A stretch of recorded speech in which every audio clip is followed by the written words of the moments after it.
പോറ്റിയെ കയറ്റിയ വിഷയത്തിൽ നടക്കുന്ന ചർച്ചകളൊക്കെ വൻ കോമഡിയാണ്.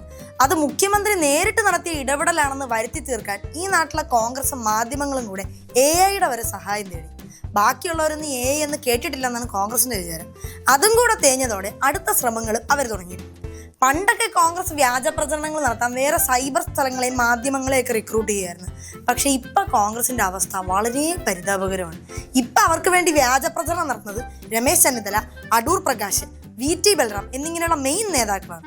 എന്ത് കഷ്ടമാണെന്ന് ആലോചിക്കണം. വ്യാജ പ്രചരണത്തിന്റെ റിസ്ക് എടുക്കാൻ പോലും പാർട്ടിയിൽ ആളില്ലാത്തൊരു അവസ്ഥയെ. എന്തായാലും പോറ്റിയും മുഖ്യമന്ത്രിയും കൂടെ രഹസ്യ സംഭാഷണം നടത്തുന്ന AIക്ക് മുൻപും ശേഷവും AI അല്ലാത്ത കുറച്ച് ഫോട്ടോ വന്നത് കണ്ടിരുന്നു. അതിൽ മേൽപ്പറഞ്ഞ പോറ്റി സോണിയാജിയുടെ വസതിയിൽ പോയി കാണുന്നതും അവർക്ക് സമ്മാനം കൊടുക്കുന്നതും ഉണ്ടായിരുന്നു. അതിനെക്കുറിച്ച് നേതാക്കൾക്ക് എന്താണ് പറയാനുള്ളത്? സോണിയാഗാന്ധിയുടെ വസതി സംബന്ധിച്ച് ഈ രാജ്യത്തുള്ള വ്യത്യസ്ത തലങ്ങളിലുള്ള നാനാജാതി മതസ്ഥരായിട്ടുള്ള ആളുകൾ അവർ വരികയും അവരൊക്കെ കാണാൻ ശ്രമിക്കുകയും പലർക്കും അപ്പോയിന്റ്മെന്റ് കിട്ടുകയും കാണുകയും ഒക്കെ ചെയ്യും. അതൊരു പുതിയ കാര്യമല്ല. ഞാൻ ഒരിക്കൽ മാഡത്തെ കാണാൻ വേണ്ടി സോണിയാഗാന്ധിയെ കാണാൻ അവിടെ എത്തിയപ്പോൾ അവിടെ അവരെ കണ്ടിട്ടിറങ്ങുന്ന സമയത്ത് ഇങ്ങനെ ഒരാൾ വന്നു. എനിക്കിത് ആരാണെന്ന് അറിയില്ല, കാരണം ഞാൻ അദ്ദേഹത്തെ പരിചയപ്പെട്ടിട്ടില്ല. അപ്പോൾ അവിടെ നിന്ന് ഏതോ ഒരു ക്ഷേത്രത്തിൽ നിന്ന് വന്ന ഒരു ആളെന്ന നിലയിൽ അവിടെ കണ്ടു. അപ്പം പൊതുപ്രവർത്തകർ എവിടെയൊക്കെ പോകുമ്പോൾ ആരെല്ലാം ഫോട്ടോ എടുക്കും, ആരെല്ലാം കൂടെ നിൽക്കും. അത് പുള്ളി പറഞ്ഞത് പോയിന്റ്. ഒരു പൊതുപ്രവർത്തകനാകുമ്പോൾ പലരെയും കാണേണ്ടി വരും, പലരുമായിട്ടും ഫോട്ടോ എടുക്കേണ്ടി വരും, പലരോടും ചിരിച്ച് സംസാരിക്കേണ്ടി വരും. I agree with that. പക്ഷെ നിങ്ങൾ ഈ സെഡ് കാറ്റഗറി എന്ന് കേട്ടിട്ടുണ്ടോ? രാജ്യത്തെ ഏറ്റവും രണ്ടാമത്തെ കൂടുതൽ സുരക്ഷയിൽ ജീവിക്കുന്ന ആളാണ് സെഡ് കാറ്റഗറിക്കാർ. മേൽപ്പറഞ്ഞ സോണിയാജി ഈ കാറ്റഗറിയിൽ ഉൾപ്പെട്ട ആളാണ്.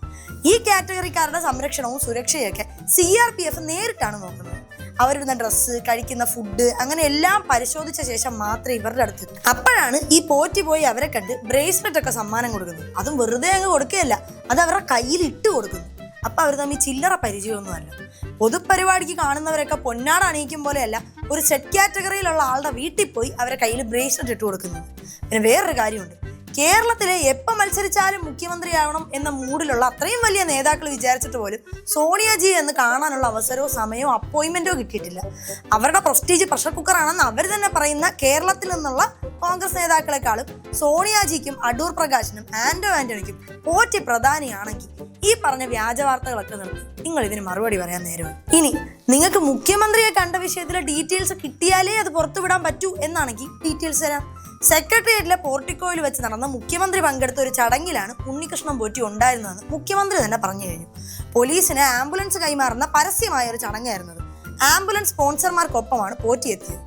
മുഖ്യമന്ത്രിയെ കാണാൻ വേണ്ടി സെപ്പറേറ്റ് എത്തിയതല്ല. ഇനി നിങ്ങൾ പറ, സോണിയാജിയുടെ വീട്ടിൽ വന്ന് ചായ കുടിച്ച് ബ്രേസ്ലെറ്റ് കൊടുക്കാനും മാത്രം ബന്ധം എന്താണ് ഈ പോറ്റിക്കും നിങ്ങൾക്കും തമ്മിൽ? അടൂർ പ്രകാശം കൂടെ ചേർന്നുള്ളൊരു പരിപാടിയല്ലേ? എന്തായിരുന്നു അന്നത്തെ പരിപാടി എന്ന് മാത്രം പറഞ്ഞു.